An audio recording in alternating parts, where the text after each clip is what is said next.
यही है floating barrage जिसके द्वारा 6 लेन ब्रिज का निर्माण हो रहा है और जितने भी सेगमेंट हैं इसी के ऊपर रखे जाते हैं, फिर वहाँ पे लॉन्च किए जाते हैं। रस्सी के द्वारा पेड़ से बांधा गया है इसको। देखते हैं ऊपर चढ़ के कैसा फ्लोटिंग बैराज है। वाह भाई, इस पे आने का सौभाग्य प्राप्त हो गया।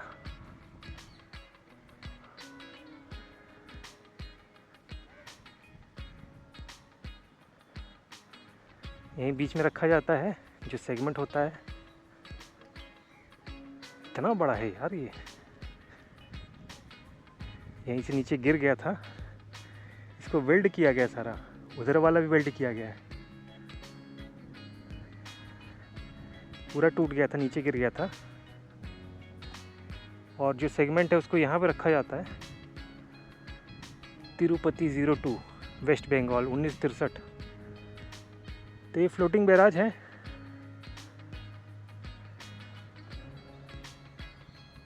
छः 600 टन तक का भार सह सकता है ये। और अभी ये यहाँ रुका हुआ है।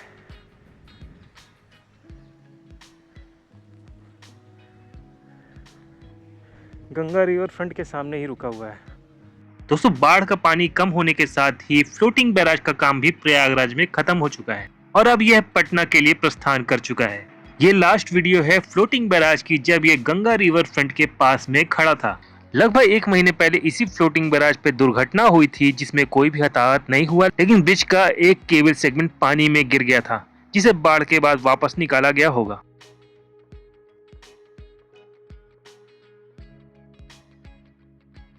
तो अब इस फ्लोटिंग बैराज को आखिरी बार देख लीजिए क्योंकि प्रयागराज में अब इसके दर्शन नहीं होने वाले हैं। जून 2026 तक 6 लेन पुल पे सभी सेगमेंट रख दिए जाएंगे। इसे बाढ़ के समय में प्रयागराज में बन रहे 6 लेन पुल पे केबल सेगमेंट को लॉन्च करने के लिए लाया गया था। ये 600 टन तक का भार सह सकता है और इसे कार्य करने के लिए लगभग 1 मीटर की गहराई की आवश्यकता होती है। बाढ़ के समय में प्रचुर मात्रा में पानी आने की वजह से इसका काम आसान हो गया था, लेकिन अब बाढ़ कम हो जाने के बाद ये अब कार्य नहीं कर पाएगा। शायद मेरे पहुंचने के टाइम पे ही ये फ्लोटिंग बैराज यहाँ पे आके रुका था, इसीलिए कुछ ही समय बाद यहाँ पे भीड़ लगना शुरू हो गई थी। काफी लोग यहाँ पे आ गए थे। आसपास के जितने भी लोग थे वो कौतूहलवश इस फ्लोटिंग बैराज को देखना चाहते थे। इसे देसी भाषा में बजरा कहा जाता है और ऐसा फ्लोटिंग बैराज शायद प्रयागराज वालों ने बहुत पहले देखा होगा या शायद कभी देखा भी ना होगा। ये सारे ट्रक आ रहे हैं, मिट्टी बालू गिट्टी जो भी है सामान निर्माण का वो लेके आ रहे हैं ऊपर डालने के लिए। ट्रक पे ट्रक लगी हुई है, जेसीबी लगी हुई है, समतलीकरण हो रहा है और बुलडोज़र भी लगे हुए हैं, दबा रहे हैं, क्रेन भी लगी हुई है। तो पानी बढ़ा था तो वहाँ तक चला गया था। ब्लैक ऐश जो उसके ऊपर डाली गई थी वो बह गई थी पानी में।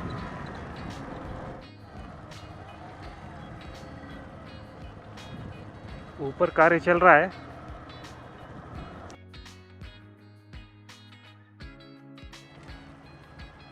यहाँ पे विंग्स लगाए जा रहे हैं सारे, बीच में लग गए, एक साइड में,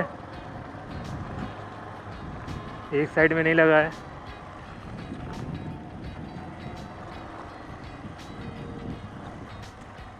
ये सारे विंग्स पड़े नीचे जो लगाए जाएंगे पुल पे और धीरे धीरे करके लगाया जा रहा है। पानी काफ़ी कम हो गया है।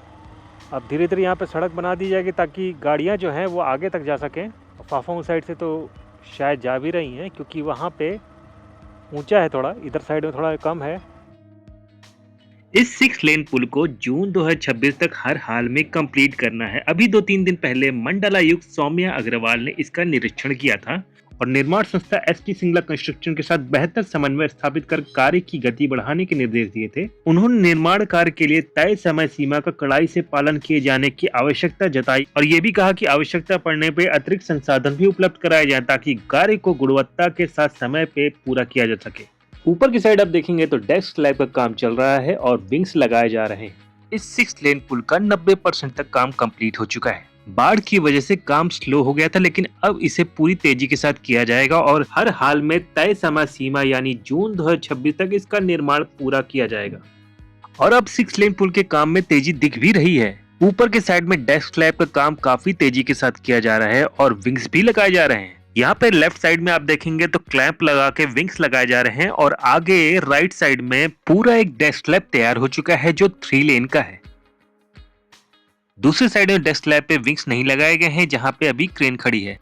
तो यहाँ पे निर्माण सामग्री और वाहन भी लाए जा रहे हैं ताकि ऊपर ही ऊपर पुल के काम को तेजी के साथ किया जा सके।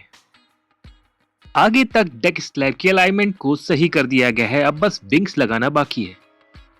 साल 2025 में इस पुल का 5% काम भी कंप्लीट नहीं हो पाया था क्योंकि जनवरी और फरवरी में महाकुंभ का मेला लगा था। उसके बाद निर्माण सामग्री ना पहुंचने की वजह से मार्च और अप्रैल में भी काम नहीं हो पाया। उसके बाद जून के अंतिम सप्ताह से लेकर सितंबर के अंतिम सप्ताह तक प्रयागराज में बाढ़ का कहर रहा। अब पानी कम हो चुका है और आप लेफ्ट साइड में देखेंगे तो महाकुंभ के टाइम पे बना हुआ स्टील ब्रिज भी अब दिखाई देने लगा है। अगर आपको ना पता हो तो एक बार फिर से आपको बता देते हैं कि इस पुल की लंबाई 10.26 किलोमीटर की हो चुकी है और यह पुल गंगा नदी के ऊपर 3.14 किलोमीटर में बनाया जा रहा है, जहां पे ब्रिज के ब्लॉक सेगमेंट और केबल सेगमेंट वाले पार्ट हैं। यह उत्तर प्रदेश का सबसे लंबा केबल स्टेट 6 लेन पुल होने वाला है। यह पुल फाफाओं की तरफ मलाखर चौराहा के आगे प्रतापगढ़ रोड से शुरू होकर प्रयागराज शहर के अंदर बेली चौराहा के आगे दूरदर्शन केंद्र चौराहा तक होने वाला है। यहाँ तक अलाइनमेंट को सही कर दिया गया है और बाकी के जो डेक स्लैब हैं अभी उनको बाद में सही किया जाएगा। तो येलो वाले लॉन्चर का अब काम यहाँ पे खत्म हो चुका है, जल्दी ही से यहाँ से हटा दिया जाएगा। गंगा नदी के ठीक बीचों बीच में 4 केबल स्टेट वाले पिलर बनाए जाने वाले थे, जिसमें से 2 बन चुके हैं और 2 पे अभी काम चल रहा है। एक पिलर पे 80% काम हो चुका है जो फाफाओं के साइड वाला है और इधर वाला जो EP4 पिलर है जो गंगा नदी के बीचों बीच में है, इसमें काम अभी चल रहा है। दोनों ही निर्माणाधीन पिलर पे 320 मीटर के स्पैन को रखने के लिए पटना से चल के फ्लोटिंग बैराज प्रयागराज में आया था। अब बाढ़ का पानी खत्म होने के बाद उसे भी वापस भेज दिया गया है। अब बीच वाले पिलर तक पहुंचने के लिए फाफाओं की तरफ से बालू और मिट्टी डाल के एक पहुंच मार्ग बनाया जाएगा ताकि निर्माण सामग्री को आसानी से बीच वाले पिलर तक पहुंचाया जा सके। अभी जून 2026 की डेडलाइन तक पहुंचने के लिए 9 महीने बचे हुए हैं। इस बीच इस पुल के निर्माण में कोई बड़ी चुनौती नहीं आने वाली है, तो इस पुल को जून 2026 तक कंप्लीट कर लिया जाएगा। पुल के निर्माण के साथ साथ अप्रोच रोड का निर्माण भी काफी तेजी के साथ यहाँ पे किया जा रहा है। तो 1 साल बाद इस पुल के बन जाने के बाद प्रयागराज वासियों को फाफाऊ से लेके तेलियरगंज तक लगने वाले जाम से छुटकारा मिल जाएगा।